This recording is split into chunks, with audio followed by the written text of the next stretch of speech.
11 episode. ఇదే ఆఖరి episode. ఆడపిల్లలతో ఆటలాడుకున్న Kiran నా ప్రాణప్రదమైన ఒక్కగానొక్క చెల్లెల్ని నమ్మించి వంచాడు. అది చేసిన నేరమల్లా నల్లని నలుపుతో పుట్టడమే. దాన్ని ప్రేమించానని నటించి వంచి చివరికి నల్లబొగ్గని తిట్టి దూరంగా వెళ్ళిపోయాడు. ఆ విషయమంతా లెటర్ రాసిపెట్టి నిద్రమాత్రాలు మింగి అది ఆత్మహత్య చేసుకుంది. వెంటనే వెళ్ళి కిరణ్ని షూట్ చేద్దామా అని అనుకున్నాను. అలా చేయడం వల్ల నేనే చిక్కుల్లో పడతానని గ్రహించుకుని సమయం చూసి దెబ్బతీయాలని కిరణ్ని నీడలాగా వెంటాడాను. ఒకసారి ఒక ఆడపిల్లతో వాదులాడుతూ ఉండగా చాటుగా కూర్చుని వాళ్ల మాటలు విన్నాను. అదే సమయంలో కిరణ్ హత్య చేసుకుంటే ఫోటోలు తీశాను. ఆ ఫోటోలు కామిని చేతిలో పడ్డాయి. కామిని ఏవి ఎక్కడ దాస్తుందో నీకు తెలుసు కాబట్టి నీవు వాటిని సంపాదించి నాకు తెచ్చిస్తే నేనన్న మాట ప్రకారం మూల్యం సంతోషంగా ఇచ్చుకుంటాను. సాక్ష్యాధారాలతో ఆ తండ్రి కొడుకులను అటు చావు ఇటు బ్రతుకు కాకుండా నరకం చూపిస్తాను. టూకీగా ఇది విషయం. నీకేమైనా అనుమానాలుంటే తీర్చుకో. కథ ఇంట్రెస్టింగ్గా చెప్తూ విస్కీ దామోదరం గ్లాసులో మధ్య మధ్య పోస్తూనే ఉన్నాడు. కథలో లీనమైన దామోదరం తనకు తెలియకుండానే మొత్తం విస్కీ తాగేశాడు. ముందు ప్రశ్నలు వేశాడు. ఆ తర్వాత తనకి తెలియకుండానే ఆ మత్తులో పాండే అడిగిన ప్రశ్నలన్నిటికీ సమాధానం ఇస్తూ పూర్తిగా నోరు జారాడు. పాండే తనకు కావలసినవి స్వీకరించుకున్నాడు. అప్పటికది చాలు. దామోదరం చేతికి 5,000 ఇచ్చి తన కారులో దామోదరాన్ని అతని ఇంటి వద్ద దిగబెట్టొచ్చాడు పాండే.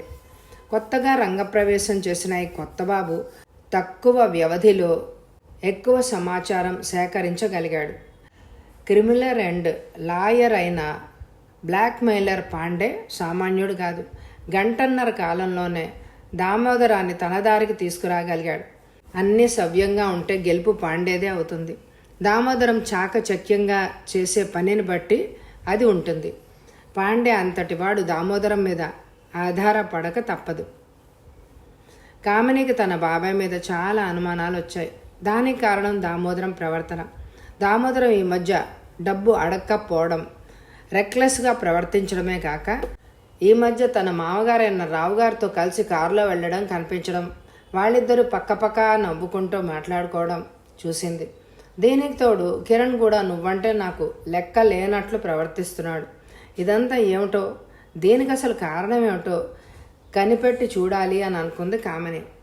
5 లక్షలు ఇచ్చినా 5 నిమిషాల్లో స్వహా చేయగల సమర్థుడు దామోదరం.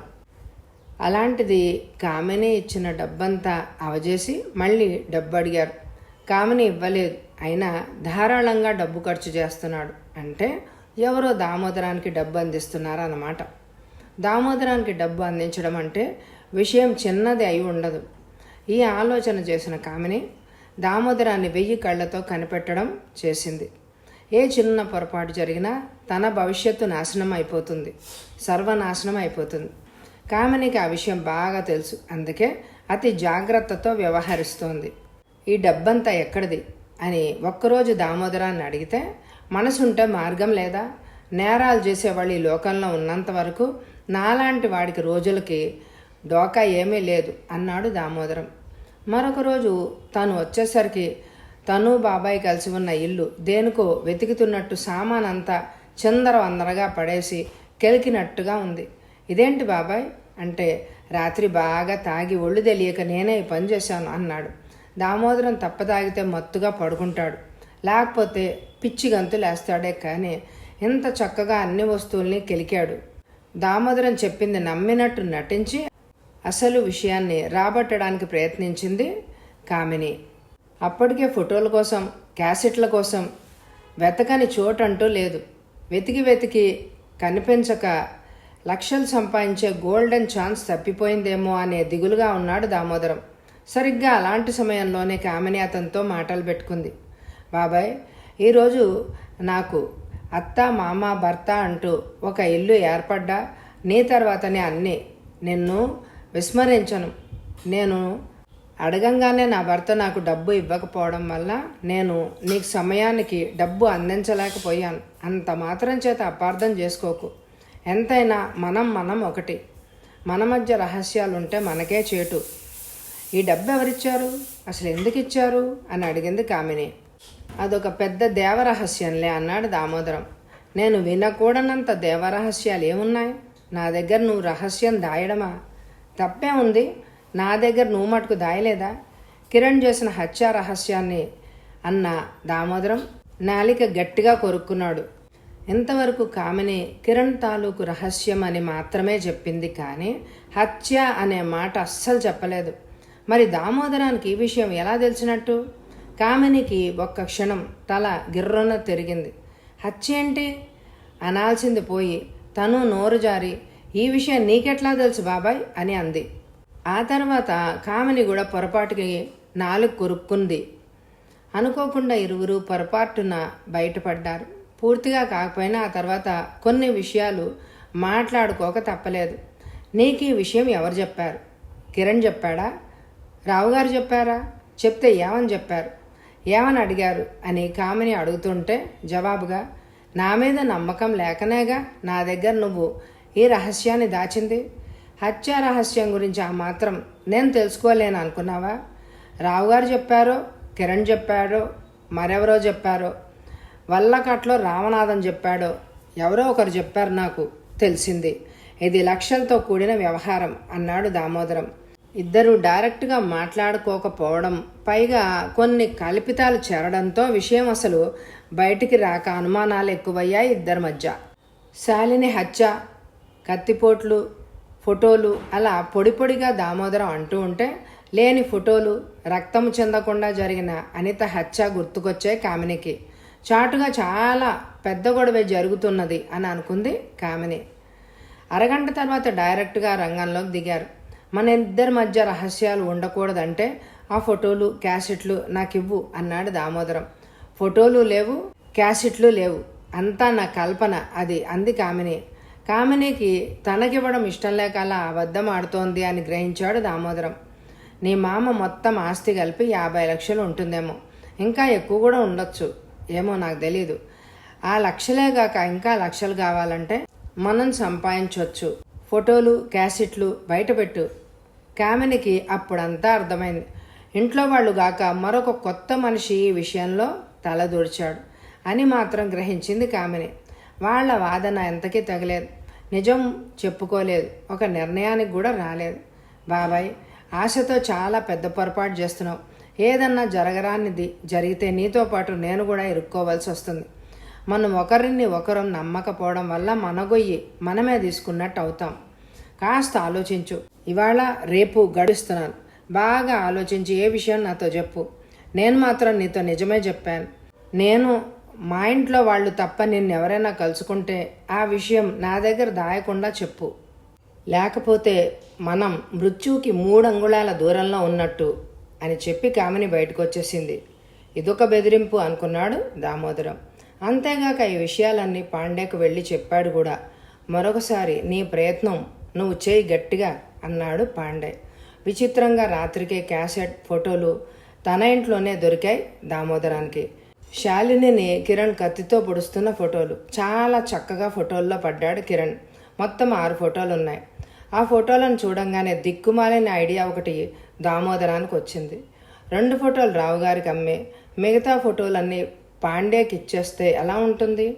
ఎడా పెడా డబ్బు వచ్చేస్తుంది కదా. ఆ విషయం గురించి ప్లాన్ వేసుకుంటూ కూర్చున్నాడు దామోదరం రావుగారికి ఫోన్ చేశాడు. ఫోటోలు దొరికాయి కానీ క్యాసెట్ దొరకలేదు. ఫోటోలైనా 2 దొరికాయి. కామిని చాలా తెలివిగలది. బహుశా మిగతా ఫోటోలు మరో చోట, నెగిటివ్లు మరో చోట, క్యాసెట్ ఇంకొక చోట దాచి ఉంటుంది. రేపు ఎల్లుండిలో వాటిని కూడా సంపాదిస్తాను. ప్రస్తుతం ఈ 2 ఫోటోలు ఇస్తాను, తీసుకోండి. మీరు వచ్చేటప్పుడు 25,000 తీసుకురండి. అడ్రస్ చెప్తున్నాను, వివరంగా నోట్ చేసుకోండి. ఈ 25,000తో ఒంటరిగా రండే అంటూ దామోదరం ఆ ఇంటి అడ్రస్ ఇచ్చాడు. ఫోటోలో మా కిరణ్ బాగా గుర్తుపట్టేటట్టున్నాడా? ఏది కాస్త వర్ణించు అన్నాడు రావుగారు. దామోదరం వర్ణించి చెప్పాడు. అరగంటలో అక్కడ ఉంటాను, 25,000తో సహా అన్నాడు దామోదరం. ఆ సమయానికి కిరణ్ ఆయన పక్కనే ఉన్నాడు. కిరణ్, నువ్వు ఎప్పుడు ఎవరినే కత్తితో పొడిచి చంపలేదు కదూ అన్నాడు. లేదు డాడీ, అనితను తప్ప అసలు నేను ఎవ్వరిని చంపలేదు. కిరణ్, దామోదరం మన్నే మోసం చేస్తున్నాడు. నువ్వు శాలిని అనే అమ్మాయిని కత్తితో పొడిచి చంపుతూ ఉండగా 2 ఫోటోలు దొరికాయట. 25,000 తెమ్మని ఆ ఫోటోలు ఇస్తానని ఇప్పుడే చెప్పాడు. వాడి అంతేదో నేను తేల్చుకోదలిచాను. 25,000 తీసుకుని రివాల్వర్ తీసుకొని నేను వెళ్తున్నాను. ఇది నేను ఒక్కడనే ఎదుర్కొంటాను. నేను వెళ్ళిన అరగంటకి నీవు బయలుదేరి అక్కడికి రా. మన ఇద్దరం కలిసి వాడి అంతు చూద్దాం. ఒకవేళ నేను ప్రమాదంలో పడితే నన్ను రక్షించడానికి నిన్ను రమ్మంటున్నాను. నువ్వు వచ్చేటప్పుడు మినీ రివాల్వర్ తీసుకురా. అటు వాడిని అటు తర్వాత ఇక్కడ ఈ కామిని పిశాచాన్ని చంపి పారేశామంటే ఇంకా కథే ఉండదు అని మరికొన్ని జాగ్రత్తలు చెప్పి రావుగారు బయలుదేరి వెళ్ళిపోయారు. రావుగారు వెళ్ళిపోయిన అరగంట కిరణ్ బయలుదేరి వచ్చాడు.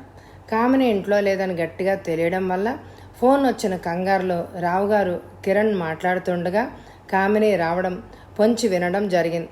ఆ సమయంలో కామిని వారి ఎదుట పడదలుచుకోలేదు. ఆవేశంతో హతమార్చొచ్చు అని అప్పటికి కామిని పక్కకి తప్పుకుంది. కిరణ్ బయలుదేరినప్పుడు అతనికి తెలియకుండా అతని వెంటే బయలుదేరింది. అది అలా జరగాలని ఉంటే జరుగుతుంది. ఎవ్వరు ఆపలేరు. విధి నిర్ణయం అంటారు. సరిగ్గా ఇప్పుడు అదే జరుగుతోంది. రావుగారు వెళ్ళేసరికి అంత పెద్ద ఇంట్లో దామోదరం ఒక్కడే ఉన్నాడు. 25,000 తెచ్చావా? ఏకవచనంలో సంబోధిస్తూ అన్నాడు దామోదరం. ఆ విషయం గ్రహించాడు రావుగారు. మర్యాద మర్చిపోయినట్టున్నావే, చూడబోతే యారా అని పిలిచేటట్టున్నావు అన్నాడు దామోదరాన్ని. త్వరలో నీ అంతటి వాడిని కాబోతున్నాను. నిన్ను పేరు పెట్టి పిలవడం ఏంటి? యారా అని కూడా అనగలను అన్నాడు దామోదరం.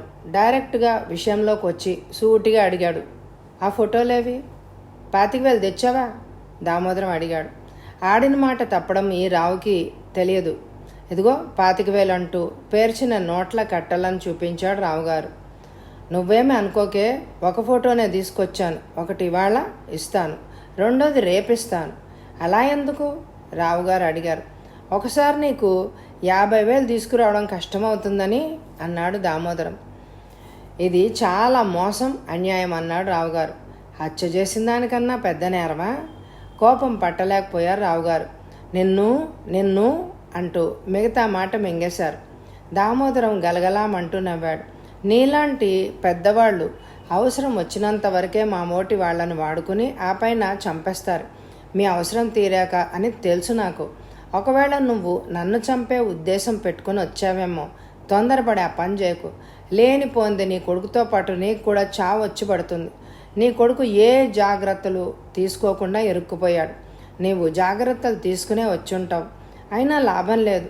నేను ఎవ్వరి చేతనైనా చంపబడితే మరుక్షణం పోలీసులు తెలుసుకుని వచ్చేలాగా ఏర్పాట్లన్నీ చేసుకునే వచ్చాను అన్నాడు దామోదరం. వీడి మొహానికి తోడు పోలీసులు కూడాను వెధవ బుక్కాయింపు అని అనుకున్నాడు రావుగారు. ఎవరి జాగ్రత్తల్లో వాళ్ళు ఉండడం మంచిదే దామోదరం, చాలా తేలిగ్గా అన్నాడు. ఫోటోలు తీసుకుని 25,000 ఇచ్చి వెళ్ళిపోవచ్చు. జేబులోంచి ఫోటోలున్న కవర్ తీస్తూ అన్నాడు దామోదరం. రావుగారు బ్రీఫ్ కేసును దామోదరం ముందుకు జరిపి కవర్ అందుకున్నాడు. కవర్లోంచి ఫోటోలు తీసి చూశాడు. ఆ ఫోటోలో ఉన్నది కిరణ్ కత్తితో ఒక అమ్మాయిని డొక్కలో పొడుస్తుండగా తీసిన ఫోటో. కత్తితో పొడుస్తున్నది కిరణ్ అని చాలా చక్కగా తెలిసిపోతోంది. ఫోటోలో చూపిన తర్వాత కిరణ్ ఇలా హత్యానేరంలో ఇరుక్కున్నందుకు తను ఎంత బాధపడుతుంది కథలా చెప్తూ కూర్చున్నాడు రావుగారు. అసలు విషయం కిరణ్ రాక కోసం చేస్తున్న ఆలస్యం అది. 10 నిమిషాల తర్వాత కిరణ్ వచ్చాడు. సరాసరి లోపలికి వచ్చి కూర్చున్నాడు. ఇదేంటి, నీ కొడుకు వస్తాడని నాకు చెప్పలేదు కదా అన్నాడు దామోదరం. చెప్పలేదులే, నా జాగ్రత్తలో నేను వచ్చాను, నీ జాగ్రత్తలో నువ్వు రాలేదు. అలాగే ఇది కూడా. మా కిరణ్ ఫోటోలు చూసిన తర్వాత మనం మాట్లాడుకుందాం. చూపించు, చాలా చక్కగా పడ్డాళ్లే ఈ ఫోటోలో, చాలా వ్యంగ్యంగానే అన్నాడు దామోదరం. రావుగారు కవర్లో నుంచి ఫోటో తీసి కిరణ్కి చూపించాడు. ఆ ఫోటోను చూసి కిరణ్ తెల్లబోయాడు. ఇదేంటి అన్నాడు.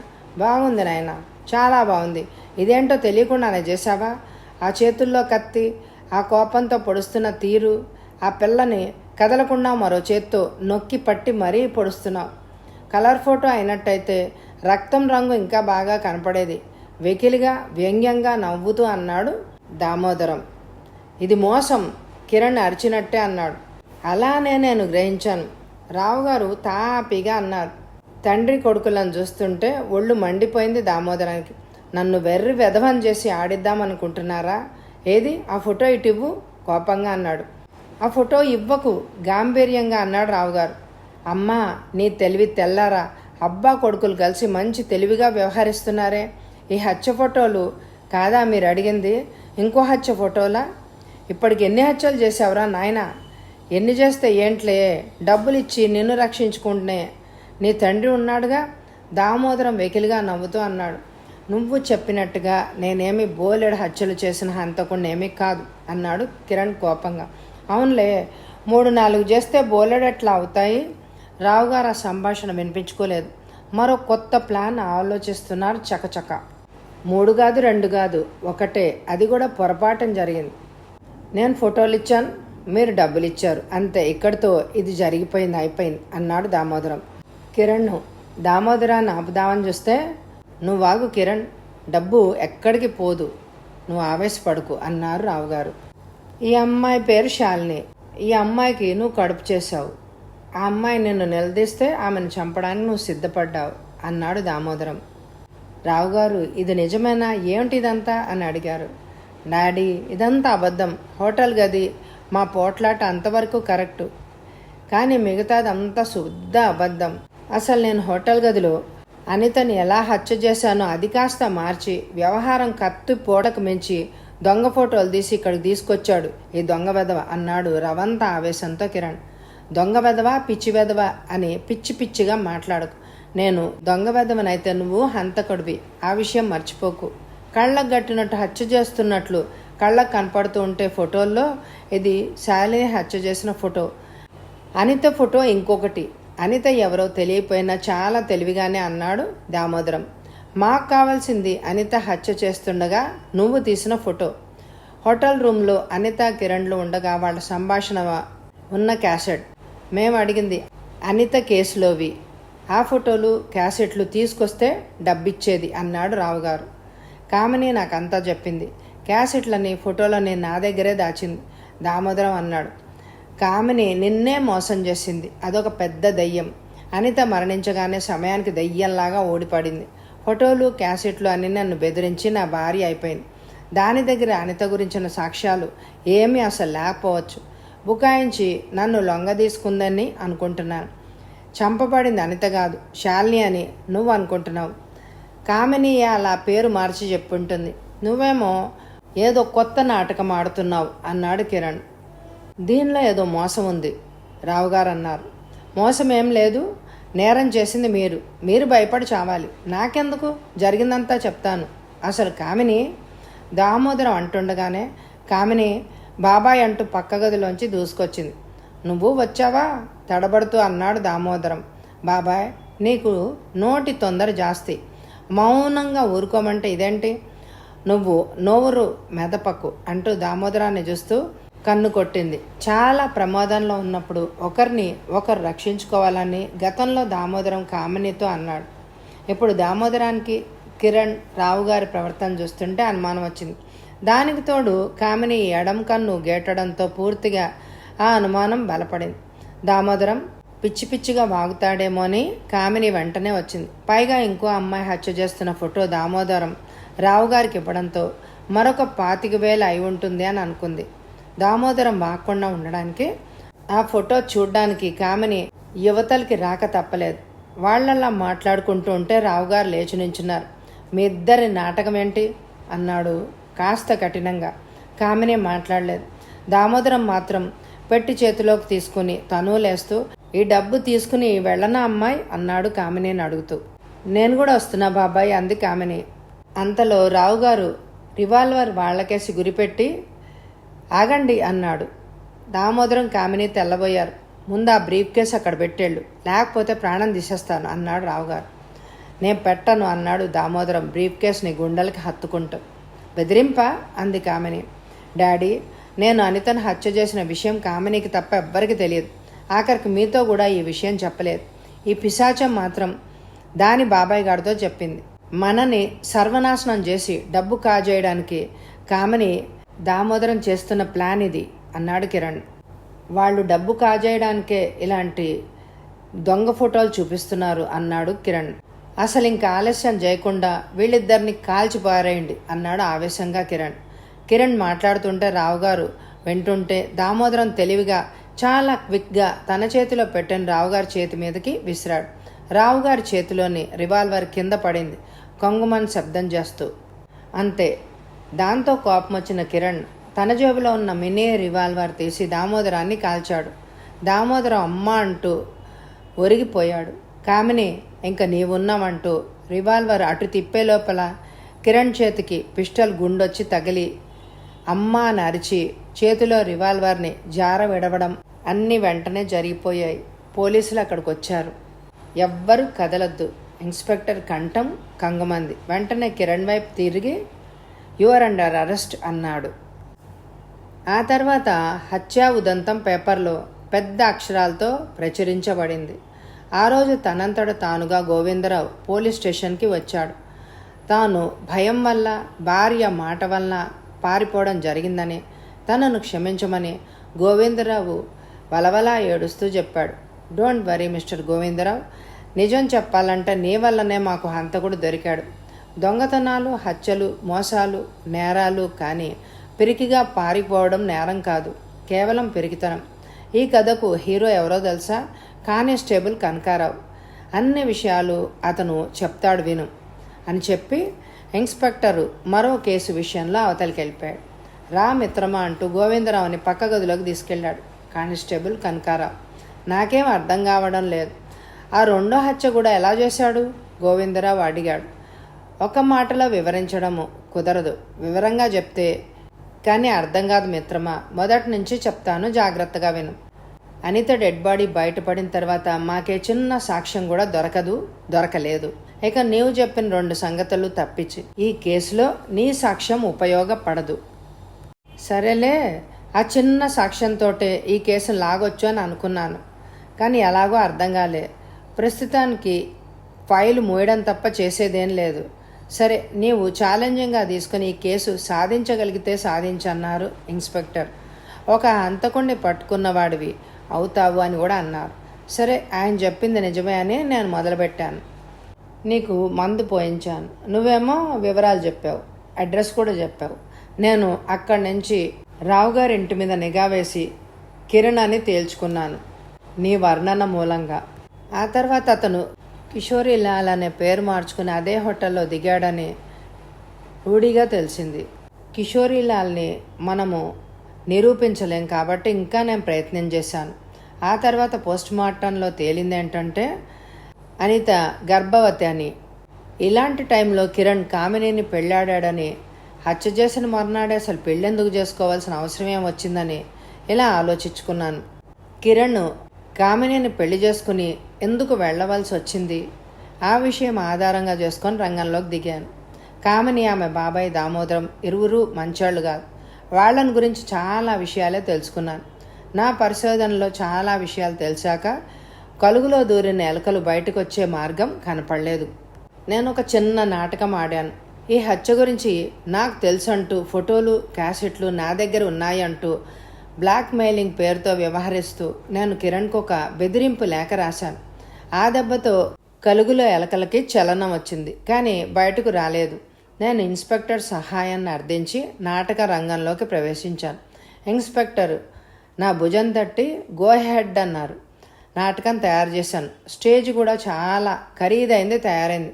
చేతిలో కారు, ఎవరూ లేని ఖరీదైన పెద్ద భవంతి, 5,000 క్యాష్ మార్చుకున్న నా రూపంలో పాండే పేరుతో దామోదరాన్ని కలుసుకున్నాను. ఈ విధంగా నా చెల్లెలు శాలిని అని, కిరణ్ ఆమెను హత్య చేశాడని, కామిని దగ్గర ఆధారాలు ఉన్నాయని తీసుకురమ్మని చెప్పాను. ఆ విషయంలో కామిని, దామోదరం పొట్లాడుకున్నారు. ఆ మాటలన్నీ రికార్డ్ చేశాం.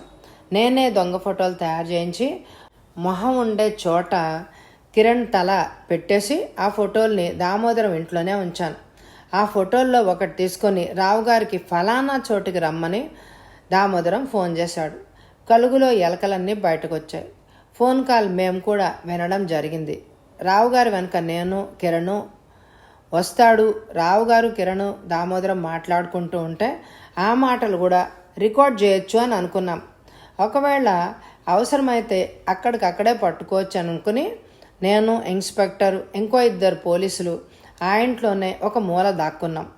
వాళ్ళ సంభాషణ అంతా రికార్డ్ చేస్తున్నాం. కలుగులోని మరొక ఎలుక కామిని కూడా రంగంలోకి వచ్చింది. కానీ మేము ఆమె వస్తుందని అస్సలు అనుకోలేదు. కానీ కామిని రావడంతో ఆమె దామోదరం కలిసి రావుగారికి ఎదురు తిరిగారు. వాళ్ళని బెదిరించడానికి అన్నట్టు రివాల్వర్ తీశారు దామోదరం తన చేతిలోని బ్రీఫ్ కేసుని రావుగారి చేతి మీదకు విసరడంతో దామోదరం ఆయన చేతి నుంచి మృత్యువుని తప్పించుకున్నాడు. కానీ కిరణ్ చేతిలో నుంచి తప్పించుకోలేకపోయాడు. ప్రతి చిన్న విషయానికి ఆవేశపరుడైన కోపం పట్టలేక తన జేబులోని రివాల్వర్ పైకి తీసి టపటపా దామోదరాన్ని కాల్చేశాడు. మేము ఇది ఊహించలేదు. కానీ అప్పటికే ఆలస్యమైపోయింది. చాటుగా ఉన్న ఇన్స్పెక్టర్ గారి చేతిలో ఉన్న రివాల్వర్ రావు గారి చేతిని చూపిస్తూ ఉంది. కానీ కన్ను మూసి తెరిచేలోగా కిరణ్ ఎంత పని చేస్తాడు అని ఊహించలేదు. వెంటనే మేము లోపలికొచ్చి వాళ్ళిద్దరిని కస్టడీలోకి తీసుకోవడం జరిగింది. కానీ దామోదరాన్ని రక్షించలేకపోయాం. రావుగారు, కామిని, కిరణ్ తేలిగ్గానే లొంగిపోయారు. కానిస్టేబుల్ కనకారావు టూకీగా కథను ముందు చెప్పి ఆ తర్వాత ముఖ్యమైన విషయాలు వివరించాడు. మిస్టర్ గోవిందరావు హంతకుణ్ణి పట్టుకోవడం జరిగింది. మా ఇన్స్పెక్టర్ గారి నుంచి నాకు అభినందనలు అందాయి. నాకు ప్రమోషన్ వచ్చింది. నేను త్వరలో ఇన్స్పెక్టర్ని కాబోతున్నాను. ఫైలు మూసేసిన ఒక కేసు బయటకు రావడము, హంతకుడు దొరకడము, ఒక హెడ్ కానిస్టేబుల్ ఇన్స్పెక్టర్ కావడం ఇవేమీ గొప్ప విషయాలు కావు. నన్ను అడిగితే 24 గంటలు తాగినా సరే మైండ్ కంట్రోల్లో ఉండి ఒక విషయాన్ని, ఒక వ్యక్తిని చక్కగా గుర్తుపెట్టుకొని పోలీసులకు సహకరించడమే గొప్ప విషయం. ఈ ఘనత నీది. నీవు చిన్నపాటి సాక్ష్యం కూడా ఇవ్వకపోతే అనిత హత్య బయటపడేదే కాదు. ఈ క్రెడిట్ అంతా నీది. గోవిందరావు భుజం తడుతూ అభినందించాడు కనకారావు. చేసిందంతా మీరు, నాదేముంది సిగ్గుపడుతూ అన్నాడు గోవిందరావు. ఈ హత్య వల్ల కాదు, నేను చేసిన పరిశోధన వల్ల కాదు, కేవలం నీ సాక్ష్యంతో ఇదంతా బయటపడింది. నీవు ఆ 4 ముక్కలైనా చెప్పకపోతే అసలు నేను రంగంలోకి దిగేవాడినే కాదు. నీవిప్పుడు పారిపోయినా నిజాయితీగా ఇప్పుడు తిరిగొచ్చావు. నిన్ను చూస్తుంటే నాకు సంతోషంగా ఉంది. ఇహపై నీవు నా మిత్రుడివి. కలకాలం గుర్తుండేలాగా నీకు మంచి బహుమతి ఇద్దామనుకున్నాను. ఏమివ్వమంటావు గోవిందరావు? కనకారావు మనస్ఫూర్తిగానే అన్నాడు. ఒక్కోసారి ఏనుగులు చేయలేని పని చీమలు చేస్తాయి అనే సామెత ఉంది. అల్పుడు, అసమర్థుడు, తాగుబోతైన గోవిందరావే ఈ కేసులో ఉపయోగపడ్డాడు. పోలీస్ వాళ్లే నోరు తెరిచి అడగమంటూ ఉంటే అలా మొహమాట పడతావేంటి? అడుగు గోవిందరావు. అయ్యా, కాబోయే ఇన్స్పెక్టర్ గారు విస్కీ బాటిల్స్తో ఇల్లు కొనిపెడతారా? నవ్వుతూనే అడిగాడు గోవిందరావు. అయితే స్థలం చూడు మిత్రమా. అయితే ఇక్కడ కాదు, ఫారెన్లో అంటూ తను నవ్వాడు కానిస్టేబుల్ కనకారావు. కథ సమాప్తం. ఈ నవల మీకు నచ్చిందండి? అయితే తప్పకుండా ఎక్కువ లైకులు ఇవ్వండి.